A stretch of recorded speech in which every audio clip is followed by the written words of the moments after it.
Hello guys, welcome to all. आपकी अपनी channel UP teacher Adda. Friends, हम लोग यूपी टीजीटी के लिए विलियम शेक्सपियर को डिस्कस कर रहे हैं, जो कि हमारे डॉक्टर रंजीत सर की बुक से है, जो थर्ड एडिशन है उनका, उससे हैं। तो इन सभी ऑब्जेक्टिव टाइप क्वेश्चंस को हम लोग डिस्कस करेंगे। हमारे इससे पहले के आप लोगों को पता होगा 3 लेक्चर आ चुके हैं। ये आपका 4th लेक्चर है, यानी 3 लेक्चर्स पहले से ही हम लोग अपलोड कर चुके हैं और ये 4th लेक्चर है। और इस 4th लेक्चर में आप लोग हमारे साथ बने रहें। हम बड़े ही आसान वे में इसको एक्सप्लेन करने की कोशिश करेंगे और इसमें देखेंगे फ्रेंड्स क्या है, बहुत ज़्यादा कोटेशंस हैं इस वाले लेक्चर में। सबसे ज़्यादा कोटेशंस और बहुत लंबी लंबी लेंदी कोटेशंस हैं। जो हमारी लेंदी कोटेशंस हैं, हम उनके लिए हमने क्या काम किया है, उसका हिंदी ट्रांसलेट भी हमने लिखा है, यानी कि उसका हिंदी अनुवाद भी लिखा है, जो लंबी लंबी कोटेशन है, जिससे कि आपको आसानी रहे याद करने में, समझने में। ठीक है, तो देखिए स्टार्ट करते हैं। आप लोग आंसर बताइए। ये तो आपको सबको पता है, बहुत अच्छा क्वेश्चन है, यानी कि बड़ा आसान सा क्वेश्चन है। तो इसमें देखो, जो जॉन मिल्टन, गाल्सवर्दी और विलियम वर्ड्सवर्थ, इन सबसे पहले आपके कौन आए थे? विलियम शेक्सपियर ही आए थे। तो विलियम शेक्सपियर आए थे, तो यहाँ पर आपका राइट ऑप्शन विल बी ए होगा, विलियम शेक्सपियर होगा। तो नेक्स्ट पे चलिए, बड़ा अच्छा क्वेश्चन है, यानी कि अगला है, इसको बताएंगे आप लोग क्या है। देखिए क्वेश्चन है, हु रिवाइज्ड किंग लियर, यानी कि किंग लियर को दोबारा से लिखा था फॉर हैप्पी एंडिंग, जिसमें हैप्पी एंडिंग दिखाई गई थी। So that Cordelia could Mary Edgar, यानी कॉर्डेलिया की जो शादी होती है वो एडगर के साथ हो जाती है एट द एंडिंग, यानी कि बिल्कुल लास्ट में। तो ये किसने इसका दोबारा से, यानी किंग लियर को दोबारा से पब्लिश किया था, जिसमें हैप्पी एंडिंग दिखाई गई थी। तो यहाँ पर जो दिखाना है आपको, ये कौन थे, आपको ऑप्शन दिखा दे रहा हूँ। 4 चारों ऑप्शन ये रहे आपके। एक है नोहुम टेल, या फिर जॉनसन थे, या फिर रिचर्ड बेंटली थे, या फिर राइमर थे। तो ये आपके कोई और नहीं थे, ये नोहुम टेल थे। कौन थे? नोहुम टेल थे, जिन्होंने इसका दोबारा रिवाइज वर्जन दिया था, यानी किंग लियर का, जिसमें हैप्पी एंडिंग को दिखाया गया। एट द एंड कॉर्डेलिया और एडगर की क्या होती है, मैरी हो जाती है, यानी शादी हो जाती है। तो ये नोहुम टेल थे।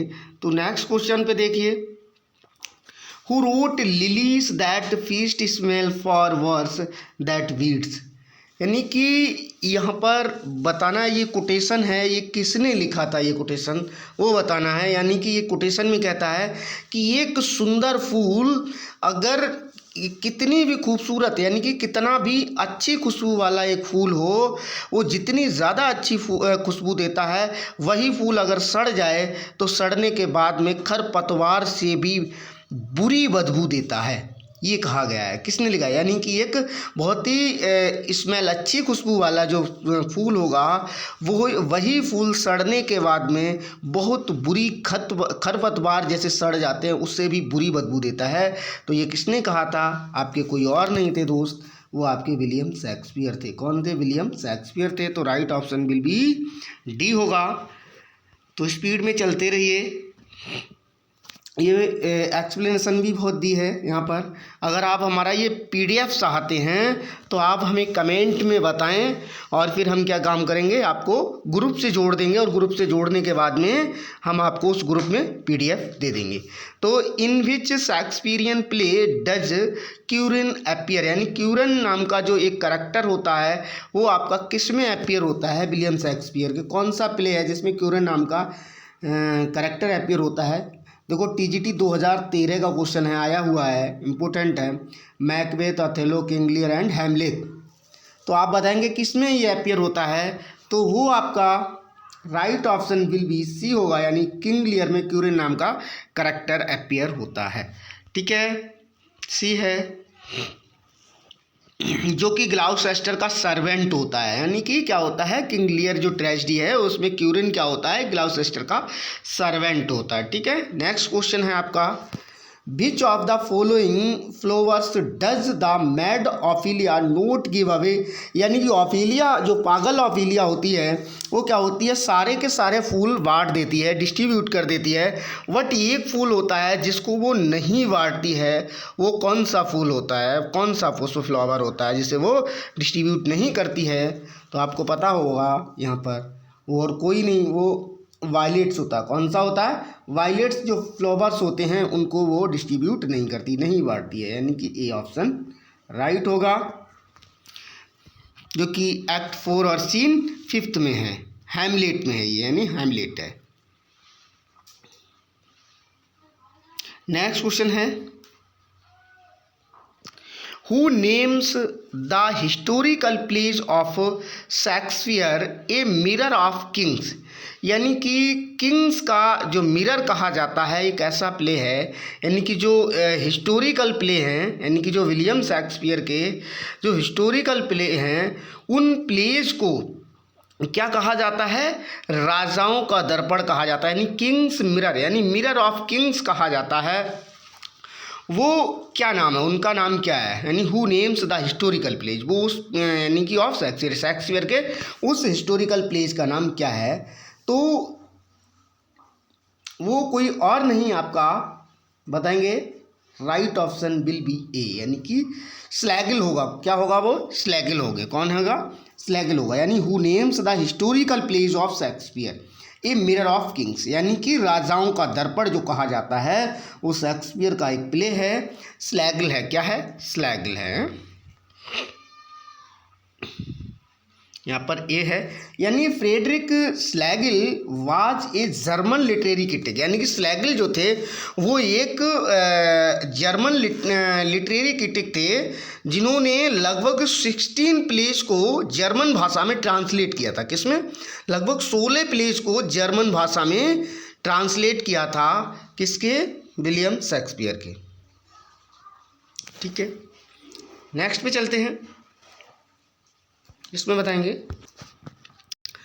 Shakespeare's historical plays stretch over a period of 350, यानी 350 सालों तक इंग्लिश हिस्ट्री के बारे में बताया था। यानी कि जो विलियम शेक्सपियर थे उन्होंने अपने हिस्ट्री प्लेज लिखे थे, वो लगभग 350 साल की हिस्ट्री के लिए वो यानी कि कवर करते हैं। तो वो प्ले कितने पीरियड से लेकर के कितने पीरियड के बीच लिखे गए थे विलियम शेक्सपियर के, उनको बताना है वो पीरियड क्या था।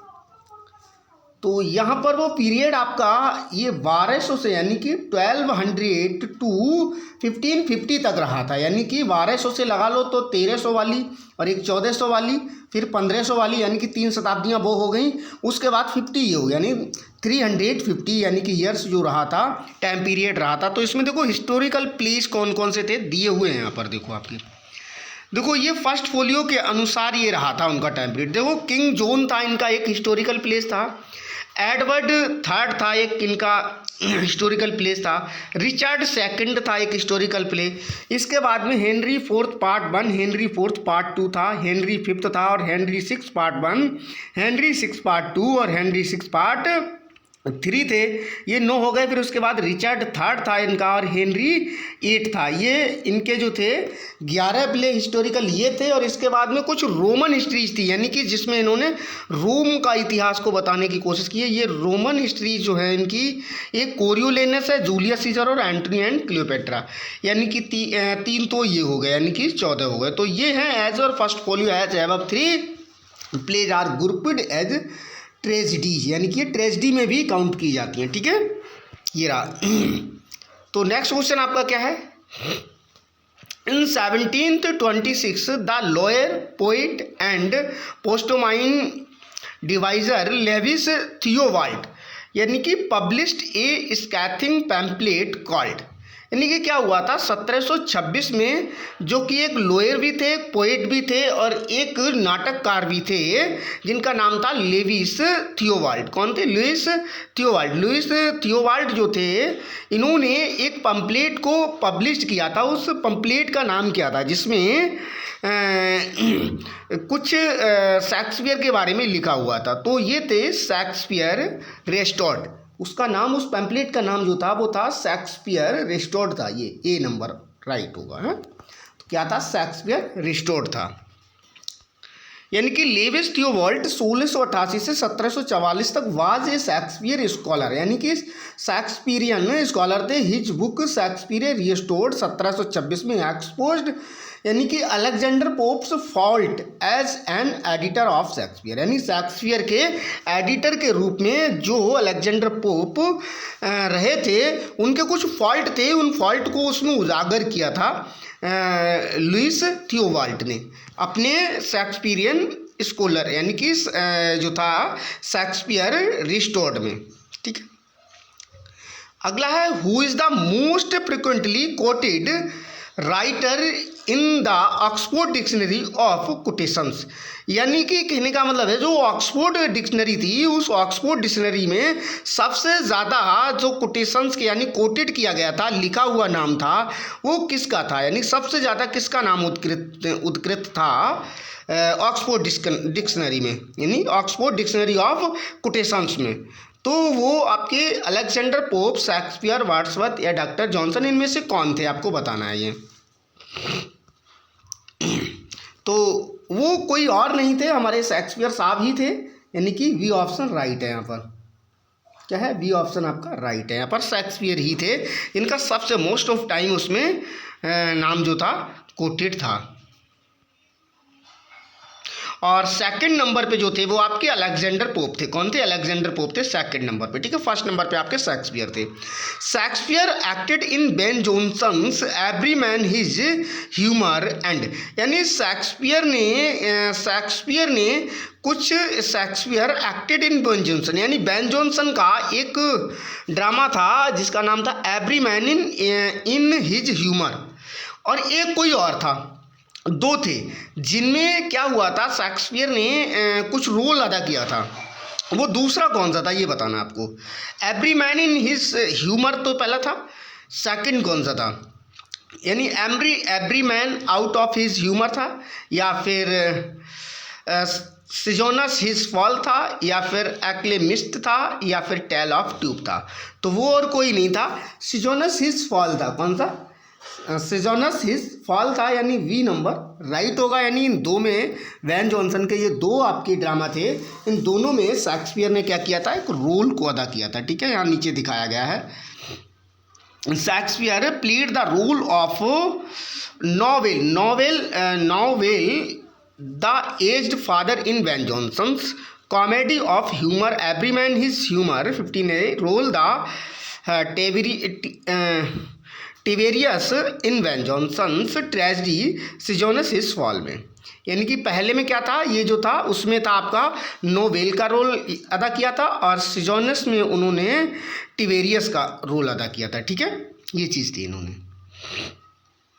अगला है द लंदन पब्लिक यानी play house were repeatedly close during extended outbreaks of the plague for a total of over 60 month closure between, यानी कि लगभग 60 महीनों तक प्लेग के कारण लंदन में प्ले हाउस या पब्लिक प्लेसेस थे वो सारे के सारे बंद हो गए थे। यानी लगभग जिसमें आपके कौन थे, ये थिएटर वगैरह सब थे। तो वो टाइम पीरियड क्या था आपको बताना है यहाँ पर, वो बताइए आप। तो वो कोई और नहीं आपका ये है 1603 से लेकर, यानी मई 1603 एंड फरवरी 1610, ये जो टाइम पीरियड था, इस टाइम पीरियड में क्या थे, थिएटर वगैरह सारे के पब्लिक प्ले हाउस वगैरह सब कुछ क्लोज्ड थे। ठीक है, डी ऑप्शन राइट है यहाँ पर। नेक्स्ट बताना है आपको। Shakespeare was buried in the chancel of the Holy Trinity Church his death, यानी कि जो उनकी डेथ से कितने दिन बाद में उनको होली ट्रिनिटी चर्च में दफनाया गया था, वो डे क्या थे, वो आपके कोई और नहीं थे, 2 days आफ्टर, यानी 2 दिन के बाद में उन्हें क्या किया गया था, होली ट्रिनिटी चर्च में क्या किया गया था, बरीड किया गया था, दफनाया गया था। तो वो आपका right option will be C होगा यहाँ पर। ये पहले भी हम लोग डिस्कस कर चुके हैं इस क्वेश्चन को। Find the name of the English physician and philanthropist who published The Family Shakespeare, an expurgated edition of William Shakespeare's work edited by his sister Henrietta Maria Wadler, intended to be more appropriate for 19th century women and children than the original। क्या हुआ था, एक आपके English physician थे, यानी कि एक चिकित्सक भी थे, और फिलैंथ्रोपिस्ट यानी कि एक पब्लिशर भी थे, यानी कि एक राइटर भी थे। इन्होंने क्या किया था कि कुछ एक प्ले था विलियम शेक्सपियर का, जिसको एक द फैमिली शेक्सपियर के नाम से पब्लिश किया गया था, यानी कि किसको, द फैमिली शेक्सपियर के नाम से पब्लिश किया गया था। तो कुछ प्ले थे जिसमें से क्या हुआ था कि जिसमें क्या नाम है, प्ले में कुछ ऐसे सीन थे जो फैमिली के साथ में बैठ के नहीं देख सकते थे, जो कुछ थोड़े से मतलब कि रोमांटिक सीन थे। उन रोमांटिक सीन्स को हटा करके उन्हें एक फैमिली के साथ में देखने लायक बना दिया उन्होंने। किसने बनाया था? ये कौन थे? आपके जो फिजिशियन यानी कि जो थे वो, और एक इनकी सिस्टर का नाम था हेनरीटा मारिया वाडलर, यानी हेनरीटा मारिया वाडलर थे, इन्होंने दिया था यानी कि बनाया था। तो ये जो थे इन्होंने बनाया था, 19th सेंचुरी की बात थी, चिल्ड्रन देन द ओरिजिनल। तो वो व्यक्ति का नाम क्या था, वो कौन थे? वो थॉमस वाडलर थे, या फिर क्रिस्टोफर वाडलर थे, या फिर हैरी वाडलर थे, या फिर डेविस वाडलर थे, जिन्होंने एक वर्क को पब्लिश किया। उस वर्क का नाम क्या था? The Family Shakespeare. 1807 में आया था द फैमिली शेक्सपियर। तो ये आपके कोई और नहीं थे, ये थे आपके थॉमस वाडलर थे, जिन्होंने इनके प्लेस को दिया था। A number, the Family Shakespeare 1807 is a collected of 20 plays, यानी कि लगभग 20 प्लेस में शामिल किए गए थे। It was edited by Thomas Bowdler and his sister Henrietta, यानी कि जिसे हैरिट कहा के नाम से भी जाना जाता था। In 1818 a second edition was published containing all 36 available plays in 10 volumes. In these edited plays, the author intended to remove any material deemed to rude, immoral, or otherwise sensitive for young or female adultness, with the ultimate goal of creating a family-friendly rendition of Shakespeare's plays, यानी Shakespeare play में जो भी irrelevant वगैरह या फिर जो romantic scene वगैरह थे उन सबको हटाने के बाद में उन्होंने क्या किया था, लगभग 10 वॉल्यूम्स में विलियम शेक्सपियर के सारे प्लेस को द फैमिली शेक्सपियर के नाम से पब्लिश कराया था। तो ये कौन थे? थॉमस वाडलर और हेनरीटा, ये दोनों भाई बहन थे, इन्होंने पब्लिश किया था, जो कि एक डॉक्टर वगैरह भी थे, यानी फिजिशियन भी थे ये। The history of Cardenio often referred to as merely Cardenio is the lost play attributed to William Shakespeare and, यानी एक प्ले है, हिस्ट्री प्ले है, जिसका नाम है द हिस्ट्री ऑफ कार्डेनियो, जो कि विलियम शेक्सपियर का है, जो कि एक लोस्ट प्ले के रूप में जाना जाता है, जिसका कोई अता पता नहीं है। जाना तो ये जाता है कि ये विलियम शेक्सपियर ने लिखा है, लेकिन उसका पता नहीं है कुछ भी, कोई उसके बारे में हमें प्रमाण नहीं, यानी कुछ भी उसका शीर्षक वगैरह या उसकी स्टोरी नहीं मिली हमें, उसका लिखित कुछ भी नहीं मिला। लेकिन माना जाता है कि उनका एक प्ले था द हिस्ट्री ऑफ कार्डेनियो, जो विलियम शेक्सपियर ने कोलैबोरेशन में लिखा था, यानी कि साथ में लिखा था। वो किसके साथ में था, तो वो आपको बताना है। तो वो आपके कोई और नहीं, जॉन फ्लेचर थे। किसके साथ में ये कोलैबोरेटेड था? जॉन फ्लेचर के साथ में माना जाता है। ये राइट ऑप्शन विल बी ए होगा यहाँ पर, ठीक है। अगला है, Which is Shakespeare's famous romantic tragedy of sexually charged adolescence, love and death, यानी कि विलियम शेक्सपियर की एक रोमांटिक ट्रेजेडी है जिसमें बहुत ज़्यादा सेक्सुअलिटी को दिखाया गया है, यानी कि लव और डेथ को भी दिखाया गया है। तो वो कौन सा है आपका बताना है यहाँ पर वो प्ले। तो ये 4 दिए आपके ऑप्शन, यानी Julius Caesar, Hamlet, Romeo and Juliet या फिर मैकबेथ। कौन सा है यहाँ पर? तो वो आपका और कोई नहीं, वो रोमियो एंड जूलियट है। कौन सा आपका? Romeo and Juliet. तो यहाँ पर सी ऑप्शन राइट होगा, विल बी राइट, यानी कि रोमियो एंड जूलियट है। About which of Shakespeare's plays the critic Frank, यानी कि फ्रैंक कैरमोड कमेंटेड, यानी कि फ्रैंक कैरमोड ने कमेंट किया है, the play offer neither to console its audience nor well for its cruelty, यानी कि एक शेक्सपियर का कोई प्ले है जिसमें जो फ्रैंक कैरमोड हैं इन्होंने कमेंट किया है, ये कहा है कि इसमें ना ही तो ऑडियंस के साथ में कुछ दया दिखाई जाती है और ना ही उसमें जो प्लेयर्स वगैरह हैं जो रोल अदा कर रहे हैं ना ही उनके साथ कोई सहानुभूति दिखाई जाती है, यानी कि ना ही उनके साथ कोई सहानुभूति वगैरह दिखाई जाती है, ना ही कोई ऑडियंस के प्रति कोई सहानुभूति दिखाई जाती है। तो ये आपका कौन सा प्ले है यहाँ पर, ये बताना है आपको, यानी Julius Caesar, Hamlet, Romeo and Juliet या फिर किंग लियर। तो यहाँ पर आपका राइट ऑप्शन होने वाला है डी, यानी किंग लियर है। वो कौन सा प्ले है, किंग लियर। इसमें क्या है, ना ही तो किंग लियर के प्रति कोई सहानुभूति दिखाई जा रही है और ना ही जो देखने वाली ऑडियंस है ना ही उसके प्रति कोई इसमें कुछ दया वगैरह मर्सी दिखाई जा रही है। जो एक ब्रिटिश लिटरेरी क्रिटिक थे इन्होंने बताया था।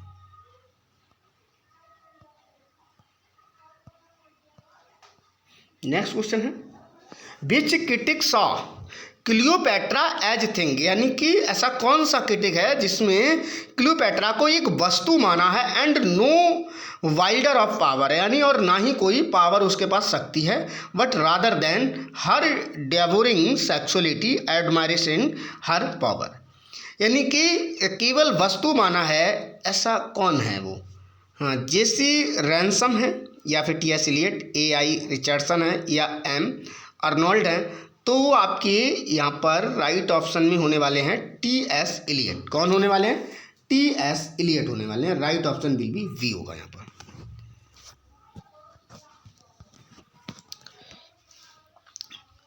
The first playhouse built by actors for actors on the south bank of the Thames at Southwark was, यानी कि सबसे पहले एक प्ले हाउस बनाया गया था। प्ले हाउस का मतलब है थिएटर बनाया गया था जो यानी कि नाटककारों के द्वारा बनाया गया और नाटककारों के लिए ही बनाया गया था, यानी कि साउथ बैंक पर यानी साउथ किनारे पर बनाया गया था थेम्स नदी के। तो ये उसका नाम क्या था, वो पहला उसका नाम क्या था, तो वो आपका ग्लोब थिएटर था। क्या था वो ग्लोब थिएटर था। उस थिएटर का नाम था ग्लोब थिएटर। ए कहा जाए तो रिचर्ड बार्बेज और उसके भाई वगैरह और विलियम शेक्सपियर के द्वारा इसे बिल्ड किया गया था। इसमें कई लोग थे, लगभग 6 लोग थे जिन्होंने पार्टिसिपेट किया था। The Globe opened in autumn, यानी सर्द ऋतु में 1599 में, which play was the first to be stage here, यानी कि 1599 में ग्लोब थिएटर को एस्टेब्लिश किया गया था जो कि सर्द ऋतु में चल रही थी उस समय। तो उस समय जो प्ले एक्ट किया गया था वो कौन सा था, तो आपको पता है वो सबसे पहले जो वहाँ पर खेला गया था प्ले वो जूलियस सीजर था। कौन सा था, जूलियस सीजर था। विलियम शेक्सपियर का प्ले क्या था, वो जूलियस सीजर था। ठीक है, वी ऑप्शन राइट होगा यहाँ पर।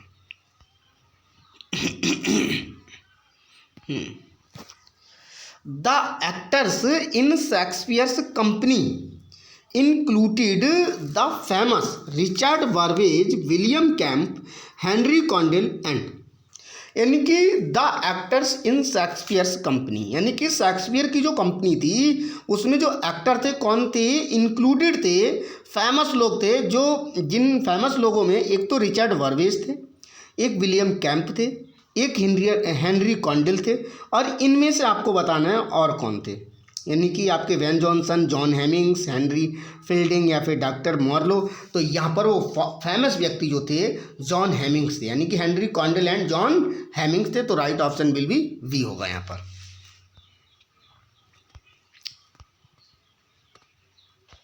देखो, which actor played roles such as Touchstone, यानी टच स्टोन का रोल अदा किया था in As You Like It में, and the fool in King Lear, और किंग लियर में फूल का रोल अदा किया था। वो कौन थे आपके, ये बताना है आपको। यानी कि टच स्टोन में आपका किसका रोल अदा किया था, यानी एज यू लाइक इट में टच स्टोन का और फूल का किंग लियर में। तो वो आपके कौन थे, यहाँ पर आपके ऑप्शन देख लीजिए। ये आपके चारों ऑप्शन है, बताना है आपको।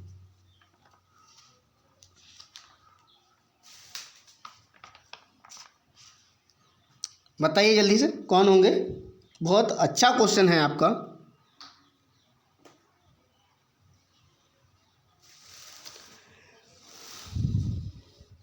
Right option will be A, Robert Armin होंगे। कौन होंगे? रॉबर्ट आर्मिन थे, जिन्होंने टचस्टोन का रोल जो अदा किया था एज यू लाइक इट में, और फूल का रोल किया था किंग लियर में। तो रॉबर्ट आर्मिन थे।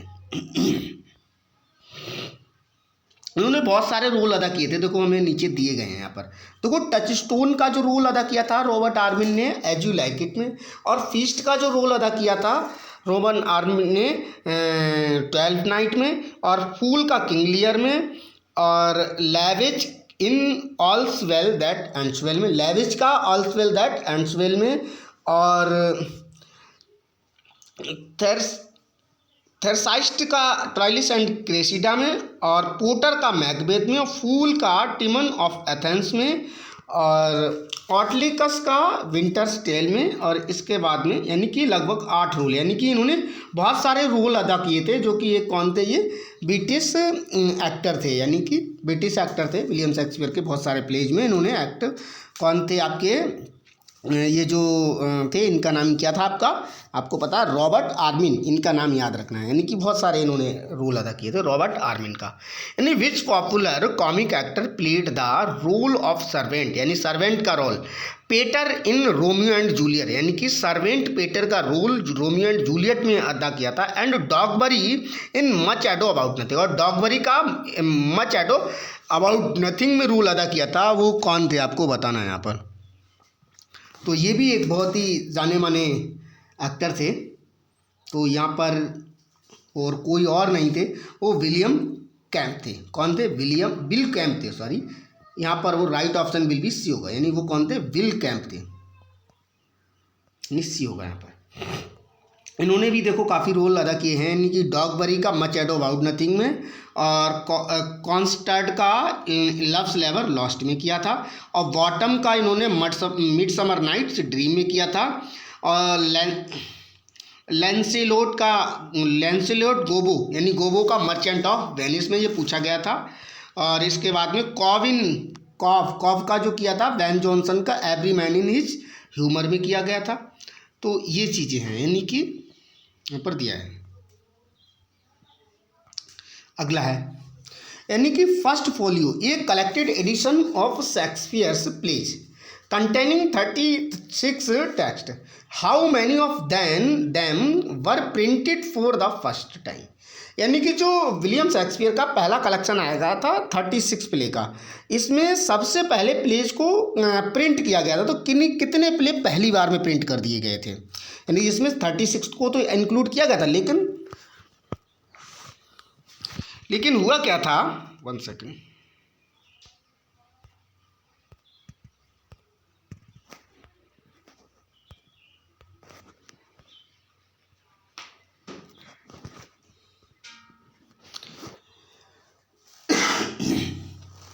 वो क्या था कि पहली बार में कितने प्लेज को इन्होंने प्रिंट कर लिया गया था, वो बताना है आपको। बताइए यहाँ पर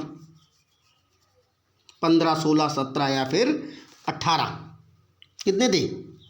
तो वो आपके 18 प्ले थे। कितने थे? 18 प्ले थे। ठीक है।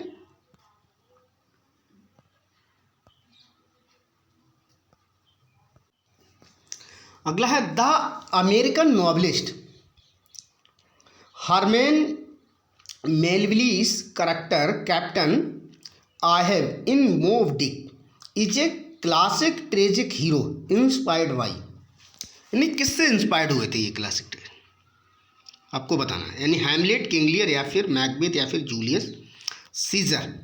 ये बताओ आप क्या होगा इसका राइट ऑप्शन। तो यहाँ पर वो जो इंस्पायर्ड हुए थे ये, तो वो आपके किंग लियर से हुए थे। किससे? किंग लियर से। यानी right option will be B होगा यहाँ पर। ठीक।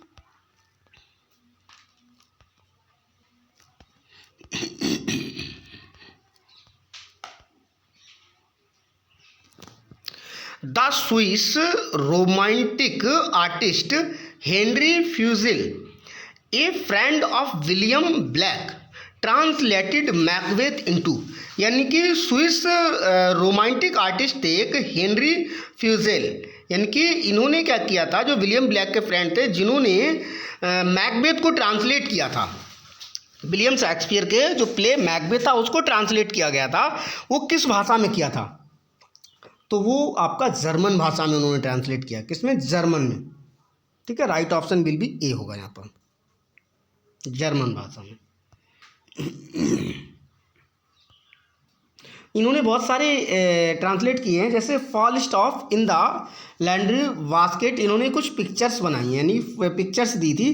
जो फॉल स्टॉफ का पिक्चर बनाया था इन द लैंड्री बास्केट में बनाया था 1792 में, और Macbeth consulting the vision of the armada head, यानी आर्मेडा हेड्स के बारे में डिस्कस करते हुए इन्होंने एक पिक्चर बनाई थी, और एरियल की भी पिक्चर बनाई थी, और Romeo sees Paris at the bier of Juliet, Juliet को देखते हुए इन्होंने एक पिक्चर बनाई थी, और लेडी मैकबेथ को डैगर लेते समय यानी कि छीनते समय दिखाई थी, और पक और रॉबिन गुडफेलो की भी इन्होंने पिक्चर बनाई थी। ये कुछ इन्होंने पिक्चर्स बनाई थी, इन्हें पेंटिंग की थी इन्होंने इसकी।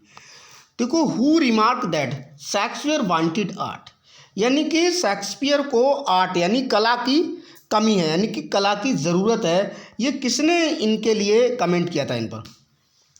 तो वो कोई और नहीं थे आपके रॉबर्ट ग्रीन थे, Ben Jonson, sorry Ben Jonson. कौन थे आपके?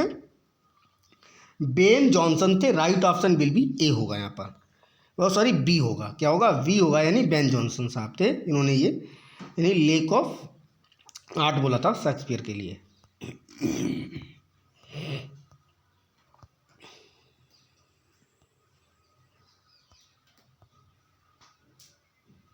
अगला है, in the 19th century who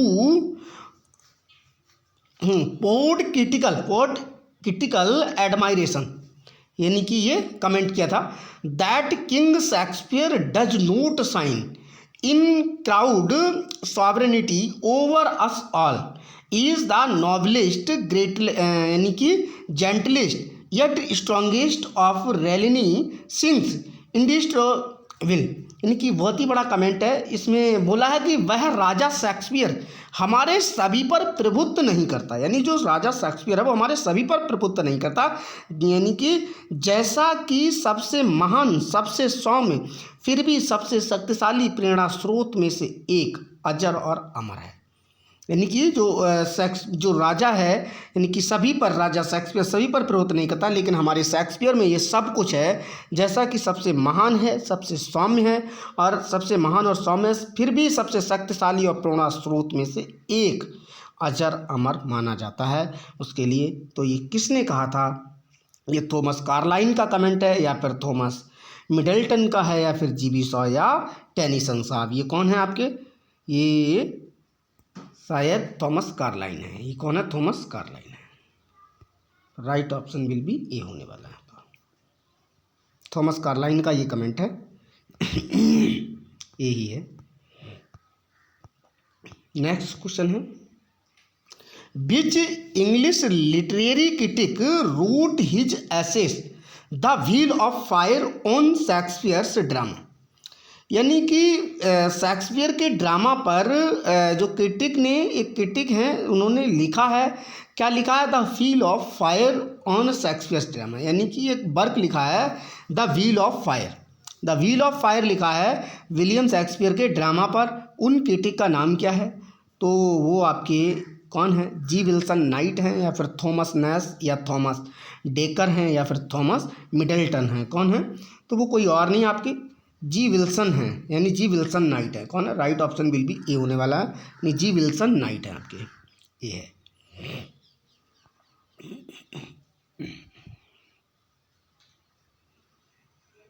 उन्होंने कई बुकें लिखी हैं शेक्सपियर पे। द शेक्सपियरियन टेम्पेस्ट 1932 में लिखा था, शेक्सपियर एंड टॉलस्टॉय जो 1934 में लिखा था, प्रिंसिपल ऑफ शेक्सपियर्स प्रोडक्शन 1936 में लिखा था, और the sceptred isle Shakespeare's message of England at war 1940 में लिखा था, और the divine and the sword a study of England Shakespeare 1944 में लिखा था।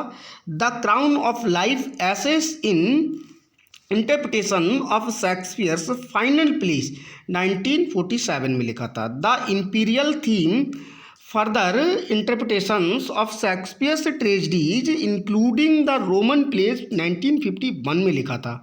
इनकी the mutual flame on Shakespeare's sonnets and the Phoenix and the Turtle 1955 में लिखा था। यानी ये बहुत सारे वर्क लिखे थे इन्होंने। अगला है शेक्सपियर्स ड्रामेटिक्स, यानी कि फिर है शेक्सपियर डायमिनिक्स, यानी बहुत सारे वर्क हैं यहाँ पर। आगे देखेंगे who is criticised by Ben Jonson, यानी किसके लिए क्रिटिसाइज किया गया था बेन जॉनसन के द्वारा। इन द वर्ड्स, यानी इन वर्डों में, he was Indeed honest end of an open and free nature, had an excellent fancy, brave notions and gentle expressions wherein he flowed with that facility that sometime it was necessary he should be stopped। यानी कि वह बहुत ही ईमानदार, बहुत ही बुद्धिमान और बहुत ही excellent है, बहुत ही तेज बुद्धि, बहुत बहादुर है, जेंटल है, लेकिन वो बहुत बड़ी, फिर भी वह बड़ी आसानी से बहता है, बड़ी प्यार के साथ चलता है, यानी कि अपने प्लेज को लिखता है और फिर भी उसको क्या है, रोकना, कभी कभी उसको रोकना बड़ा ही आसान होता है। ये उन्होंने कमेंट है। यानी कि वह ईमानदार, खुले और स्वतंत्र स्वभाव का था, उसमें शानदार कल्पना शक्ति, सुंदर भावनाएं और कोमल अभिव्यक्ति थी, लेकिन वह इतनी आसानी से बहता था कि कभी कभी उसे रोका जाना जरूरी था। तो वो कोई और नहीं, बेन जॉनसन सबसे ज़्यादा कमेंट अपने शेक्सपियर पे ही करते हैं, तो ये right option will be A होने वाला है। ये है who wrote the following lines, what needs my Shakespeare for his honoured bones, the labour of an age is piled stones और that his hallowed relics should be hid under a star, a pointing pyramid। किसका comment है आपको बताना है यहाँ पर।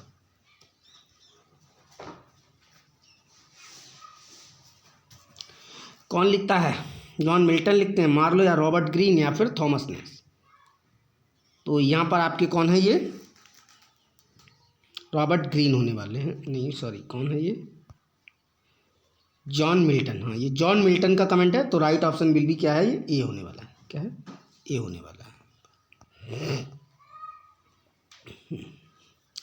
Samuel Pepys in his diary entry 429 सितंबर 1662, यानी 1662 को 29 सितंबर को क्रिटिसाइज करते हैं अपनी डायरी में। कौन? सैमुअल पेप्सी करते हैं। अपना प्ले है a play of Shakespeare in the words, यानी कि शेक्सपियर प्ले शेक्सपियर में इन द वर्ड्स क्या वर्ड है? It is the most inspired ridiculous play that ever I saw in my life. I confess some good dancing and some handsome women, which was all my pleasure. The play was यानी वो play का नाम बताना है आपको। Samuel Pepsi जो comment करते हैं 29 सितंबर 1662 को विलियम शेक्सपियर के प्लेज पर, और वो ये कहते हैं, यानी क्या कहते हैं? ये कहते हैं कि शेक्सपियर के किस नाटक को अब तक का सबसे बकवास, यानी वो कहते हैं कि अगर मैं कहूँ तो वो कहते हैं अब तक का सबसे बकवास और उबाऊ नाटक कहा जाता है। यानी कि मैंने जो विलियम शेक्सपियर के जो नाटक को देखा वो मुझे अब तक के सबसे ज़्यादा उबाऊ और बकवास नाटक लगे, और उन नाटकों को देख के मेरा दिल और हट गया, यानी कि उनसे नफरत, घृणा सी होने लगी मुझे उनके प्लेज को देख के। यानी बिल्कुल इतने बकवास लग रहे हैं, उबाऊ लग रहे हैं। तो वो कौन से प्ले को इन्होंने देखा था? यानी 12 नाइट या मिडसमर नाइट्स ड्रीम, हैमलेट या मच एडो अबाउट नथिंग। वो किसको देखा था उन्होंने प्ले को, जिसके बारे में वो ऐसा कहते हैं कि वो अब तक का सबसे उबाऊ और बकवास नाटक था? तो वो ये मिडसमर नाइट्स ड्रीम था, वो आपका बी ऑप्शन है। इसको देखा था उन्होंने, इसके बारे में उन्होंने ऐसी भद्दे कमेंट किए थे। Who admired Shakespeare in essay of dramatic poesy, saying, Those who accuse him to have wanted learning give him the greatest commendation. He was naturally learned. He needed not the spectacles of books to read nature. He looked inwards and found her there. यानी कि William Shakespeare पर एक comment करते हैं dramatic पोइसी में। क्या करते हैं कमेंट? वो कहते हैं कि जो लोग ये कहते हैं कि उन्हें पढ़ने की, उन्हें अध्ययन करने की आवश्यकता है, तो समझो वो लोग अपने आप को स्वीकार करते हैं, वो इस बात को स्वीकार करते हैं, वो लोग इस बात को स्वीकार करते हैं कि विलियम शेक्सपियर जो है वो क्या है, एक बहुत बड़े ज्ञाता, और वो प्रकृति से सीखते हैं। यानी कि वो जहाँ भी झांकते हैं वहीं उन्हें प्रकृति मिल जाती है और उसी प्रकृति से वो सीख लेते हैं। उन्हें किसी किताब या बुक को पढ़ने की ज़रूरत नहीं है। वो एक बहुत ही प्राकृतिक व्यक्ति हैं, बहुत ही नेचुरल हैं। वो सब कुछ प्रकृति से सीखते हैं और खुद ही तुरंत ही प्रकृति को देख के उनके अंदर सारा कुछ आ जाता है और उसी पर वो प्ले या फिर जो भी है बना देते हैं। तो ये कौन है? ये कौन कहते हैं? Doctor Johnson, John Dryden, Alexander Pope या बेन जॉनसन। ये कौन है? तो यहाँ पर राइट ऑप्शन क्या होने वाला है आपका? तो ये right option will be B होने वाला है, यानी ये हैं आपके जॉन ड्राइडन। कौन है ये? जॉन ड्राइडन है। ठीक है, नेक्स्ट क्वेश्चन पे चलते हैं हम लोग। Thomas Rymer comments on a play of Shakespeare के प्ले पर कमेंट करते हैं। थॉमस राइमर क्या कहते हैं? The moral sure of this fable is very instructive. First, it may be a caution to all madness of quality, how without their parents consent they run away with black moors. Secondly कहते हैं, यानी पहले में कहा गया है कि ये उन लड़कियों के लिए, यानी कि the moral sure of this fable is very instructive, यानी कि इंस्ट्रक्शन देते हैं थॉमस राइमर, बताते हैं कि ये पहला इंस्ट्रक्शन है उन लड़कियों के लिए जो अपने माता पिता की बिना आज्ञा के, बिना परमिशन के, बिना सहमति के किसी ब्लैक मूरिस के साथ भागती हैं तो उनका क्या हाल होता है। एक तो ये। सेकेंडली उन्होंने कमेंट दिया है, सेकेंडली कहते हैं this may be a warning to all good wives, यानी कि ये उन सभी अच्छी पत्नियों के लिए वार्निंग है that they look well to their lines, यानी जो अपने आप को अच्छा समझती हैं। यानी थर्डली वार्निंग है, यानी कि थर्डली वार्निंग है जो है this may be a lesson to husbands, ये उन पतियों के लिए लेसन है that before their jealous to be tragical, यानी कि जो ट्रेजिकल रूप से proof may be mathematical the plays, यानी कि ये देखो पूरा मैंने हिंदी में भी दे दिया है आपके लिए, बाद में आपको भूलने की दिक्कत ना हो। तो इस कथा की शिक्षा बहुत उपयोगी है। पहली बात यह सभी उच्च वर्ग की युवतियों को यह चेतावनी हो सकती है कि वे अपने माता पिता की अनुमति के बिना काले लोगों के साथ ना भागें। दूसरी बात में इन्होंने इंस्ट्रक्शन दिया, यह सभी पत्नियों को सीख देती है कि वे अपने कपड़ों की देखभाल करें, यानी कि अपने कपड़ों की मतलब है वो अपने हस्बैंड, यानी कि यहाँ पर कपड़ों का मतलब यहाँ पर अपने हस्बैंड की देखभाल करें, यानी कि सभी पत्नियों की यह कि वो अपने हस्बैंड की देखभाल करें, उन पर नज़र रखें। तीसरी बात यह है कि यह सभी पत्नियों को यह सिखा सकती है कि उनकी ईर्ष्या, यानी कि उनकी जलन ट्रेजेडी बनने से पहले तर्क संगत होना चाहिए, यानी कि अगर वो कोई ट्रेजेडी कर रहे हैं, ट्रेजेडी हो रही है, तो वो उसमें कोई तर्क संगत यानी कि होना चाहिए, यानी कि उसका जवाब होना चाहिए। ये चीज़ें हैं। तो वो कौन सी ट्रेजेडी थी आपकी? तो वो प्ले आपका था ओथेलो। आप सब समझ ही गए होंगे, बड़ा ही अच्छा प्ले है। कितना अच्छा कमेंट दिया है उन्होंने, थॉमस राइमर का था।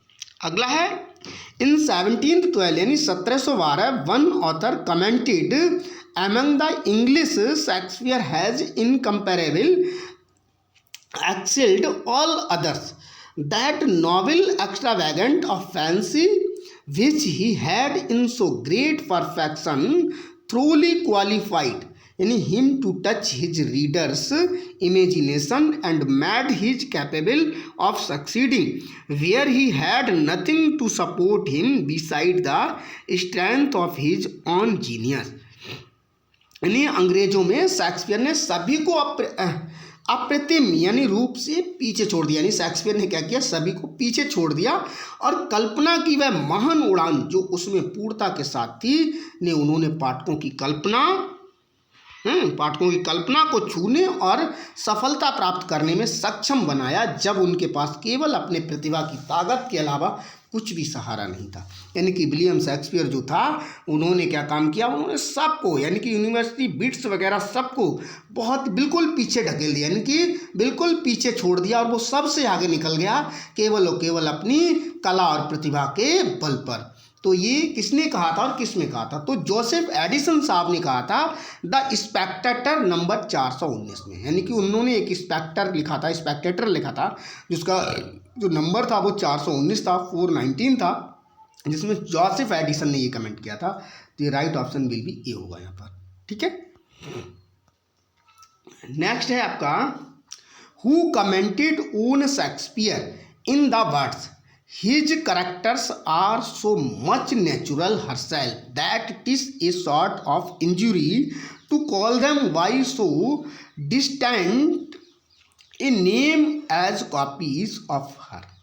यानी कि किसने कमेंट किया था, यानी उनके पात्र प्राकृतिक यानी स्वयं की तरह हैं कि उन्हें उसकी प्राकृतिक कहना भी अन्याय है। यानी कि उनके जो पात्र हैं स्वयं प्रकृति हैं, उनको प्राकृतिक कहना भी एक अन्याय है। यानी खुद ही वो पात्र हैं बिल्कुल प्रकृति से ही जन्मे हैं, यानी प्रकृति ने ही उन्हें बनाया है, ये कहा है। तो ये कौन है, डॉक्टर जॉनसन है या फिर जॉन ड्राइडन, अलेक्जेंडर पोप या बेन जॉनसन, ये कौन है आपके, तो वो कोई और नहीं डॉक्टर जॉनसन है। कौन है, जॉनसन साहब हैं। राइट ऑप्शन विल बी ए होगा यहाँ पर, ठीक है। सेकंड है हु कमेंटेड ऑन शेक्सपियर। ये बहुत लंबे लेंदी कमेंट है, मैंने सबको करा दिया है, मतलब अब मैंने बोला है कि 1 by 1 सारे करा दूंगा, सब करा दे रहा हूँ। तो who commented on Shakespeare in the words I will concluded by saying, यानी कि ये कमेंट बोला है I will concluding by saying of Shakespeare that with all his faults in comparison of those that are mentioned above he is an ocean amid majestic piece of Gothic architecture, यानी compared with a neat modern building less neat and more glaring, but the former is the more Nobel and more solemn. यानी मैं कहूँगा कि Shakespeare अपनी सभी त्रुटियों के बावजूद फ्रेंच रंगमंच की तुलना में ऐसा है जैसे कोई भव्य प्राचीन गॉथिक वास्तुकला आधुनिक चमकदार इमारत की तुलना में अधिक मजबूत और गंभीर हो। तो ये कौन कहता है, ये आपके शायद अलेक्जेंडर पोप हैं। अलेक्जेंडर पोप ही कहते हैं ये कमेंट को। Right option will be C. Next है आपका who commented on Shakespeare in the words the time which alone makes the reputation of man at the end met their faults respectable the most gigantic and bizarre ideas of this author have earned after 200 years the right to be considered sublime।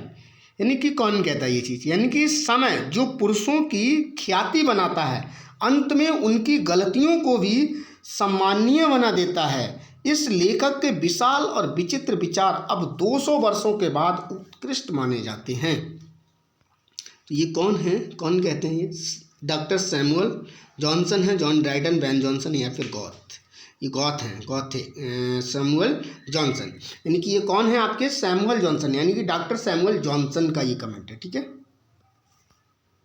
Next है who commented on Shakespeare in the words, यानी perhaps it would not be easy to find any author except Homer who invented so much, so Shakespeare who so much advanced the studies which he cultivated or diffused so much novelty upon his age or country, the form, the characters, the language and the source of the English drama are his।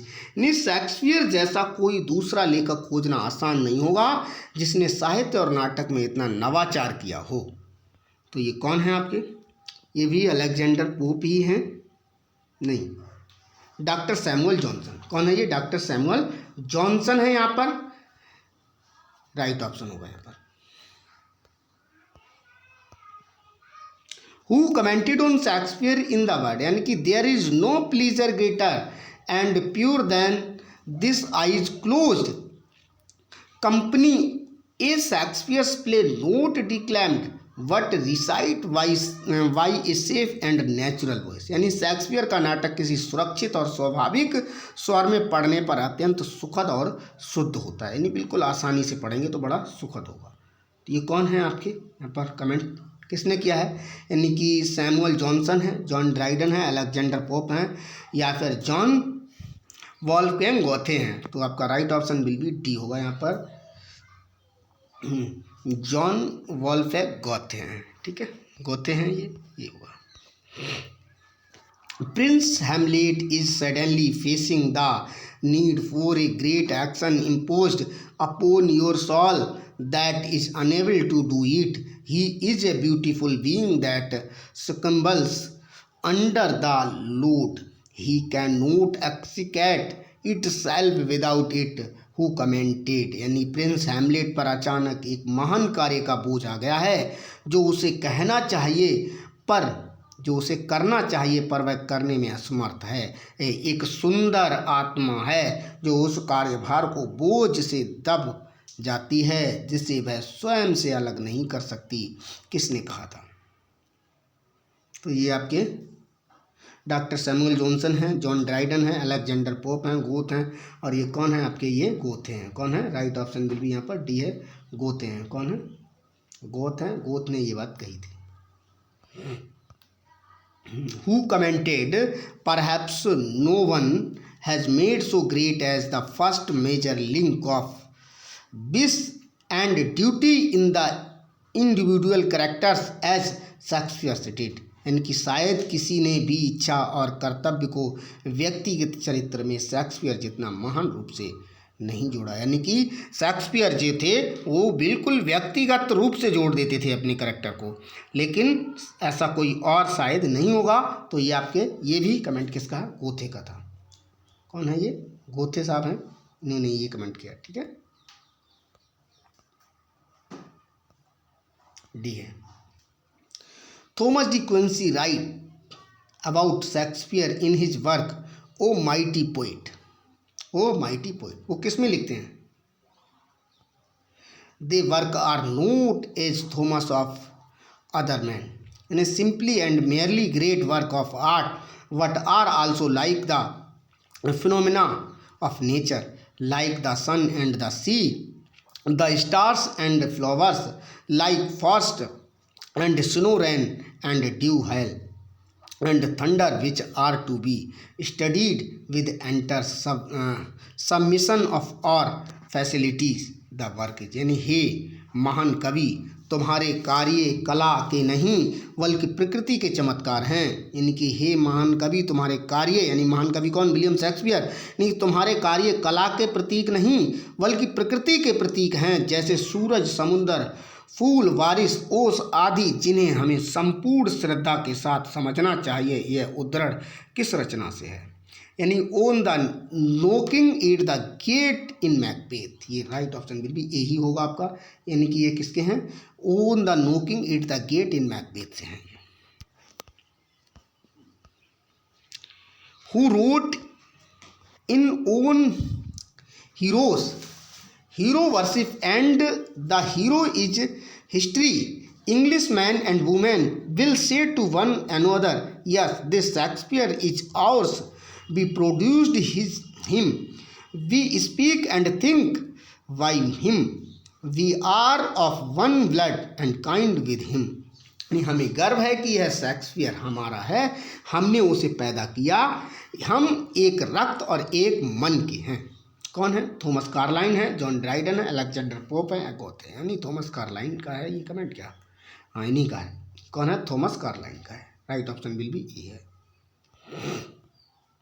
Who wrote I will translate Shakespeare the ocean, यानी कि हम क्या करेंगे?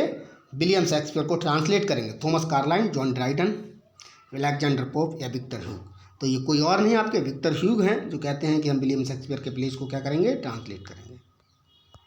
ये है। Who writes I expected to receive a powerful authentic pleasure but having read one after the other works regarded as his best King Lear, Romeo and Juliet, Hamlet and Macbeth. Not only did I feel no delight, but I felt an irritated repulsion and tedious. यानी मैंने Shakespeare के कार्यों को पढ़ा, लेकिन न केवल मुझे कोई आनंद नहीं मिला, बल्कि मुझे तीव्र घृणा और अभिरुचि अनुभव हुई। यानी मुझे कोई इससे आनंद नहीं मिला, इससे और तीव्र अभिरुचि और घृणा अनुभव हुई। तो ये कौन है? ये कौन है? लियो टॉल्स्टॉय हैं। ये इन पर विलियम शेक्सपियर तंज कसते हैं। लियो टॉल्स्टॉय ये कमेंट करते हैं इस पर।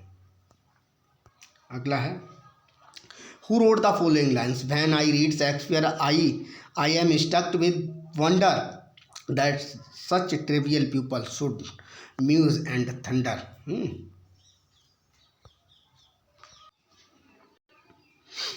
तो that trivial thunder and thunder in such lovely language, how boring, how small Shakespeare's people are, yet the language so lovely like the days from gay star. यानी जब मैं शेक्सपियर पढ़ता हूँ मैं चकित होता हूँ कि इतने सामान्य लोग इतनी सुंदर भाषा में गुजरते हैं।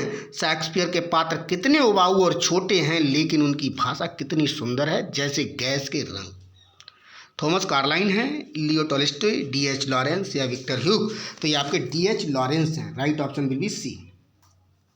क्या है आपका? सी है, डी.एच. लॉरेंस है।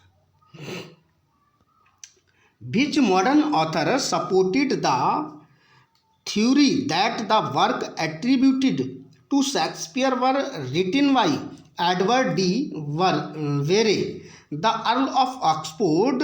Unquestionably, in this instance, I am disposed to believe that the author of Shakespeare's works was the man of Stratford. कौन है यहाँ पर? सिगमंड फ्रॉइड है, या फिर जैक्स लैकिन है, जैक्स डेरिडा है, या फिर